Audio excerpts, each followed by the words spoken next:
നമസ്കാരം. കർമ്മരംഗത്തിലേക്ക് സ്വാഗതം. വീടിൻ്റെ ചുമര് കെട്ടുന്നതിന് പലതരത്തിലുള്ള കട്ടകൾ ഉപയോഗിക്കാറുണ്ടെന്ന് നമുക്കറിയാം.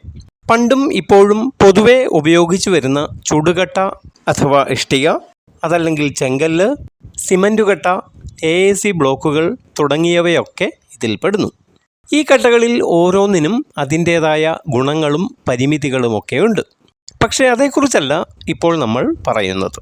ആദ്യം നമുക്ക് കട്ടയെക്കുറിച്ചുള്ള പ്രാഥമികമായ ചില കാര്യങ്ങൾ അറിയണമല്ലോ. അതുകൊണ്ട് കട്ടയുടെ ഓരോ വശത്തിനും സാങ്കേതികമായി പറയുന്ന പേര് എന്താണെന്ന് ഈ വീഡിയോയിൽ നമുക്കൊന്ന് നോക്കാം. നിസ്സാരമെന്ന് തോന്നാമെങ്കിലും അതും അറിഞ്ഞിരിക്കേണ്ടതാണല്ലോ. ബ്രിക്സ് എന്നോ ബ്ലോക്സ് എന്നോ വിളിക്കപ്പെടുന്ന കട്ടകൾക്ക് ചതുരസ്തംഭത്തിൻ്റെ ആകൃതിയാണെന്ന് പ്രത്യേകിച്ചിവിടെ പറയേണ്ടതില്ലല്ലോ. ഈ കട്ടകൾക്ക് 6 മുഖങ്ങൾ അഥവാ ഫേസസും ഉണ്ട്. വേണമെങ്കിൽ നമുക്കിതിനെ മുൻവശം, പിൻവശം, ഇടതുവശം, വലതുവശം, മുകൾ വശം, താഴ്വശം എന്നിങ്ങനെ പറയാം. എന്നാൽ നിർമ്മാണ മേഖലയിൽ ഇവയ്ക്ക് വേറെ പേരുണ്ട്. സർവ്വസാധാരണമായ നിലയിൽ കെട്ടുമ്പോൾ കട്ടയുടെ പുറമേ കാണുന്ന മുൻവശത്തെ നീളം കൂടിയ ഭാഗം സ്ട്രെച്ചർ എന്നറിയപ്പെടുന്നു.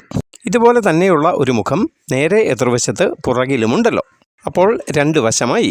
കട്ടയുടെ നെടിയ വശങ്ങളായ ഈ 2 മുഖങ്ങൾ സ്ട്രെച്ചറാണെന്ന് പറയാം. നെടിയ വശം പറഞ്ഞ സ്ഥിതിക്ക് ഇനി കുറിയ വശം കൂടി കാണണമല്ലോ. ഇതാണ് കുറിയ വശം. ഇതുപോലെ ഒരു വശം അപ്പുറത്തുമുണ്ട്.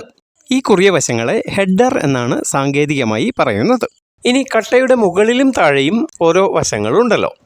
ഇതിൽ താഴെയുള്ള വശത്തെ ബെഡ് എന്ന് പറയും. താഴെയുള്ള പ്രതലം ബെഡ്. ചില കട്ടകളുടെ മുകളിലത്തെ വശത്ത് ചെറിയൊരു ഡിപ്രഷൻ അഥവാ താഴ്ച പോലെയൊക്കെ കാണും. ചിലപ്പോൾ അതൊരു ഡിസൈനോ വരയോ ഒക്കെയുമാവാം. ഈ താഴ്ചയെ ഫ്രോഗ് എന്നാണ് വിളിക്കാറുള്ളത്.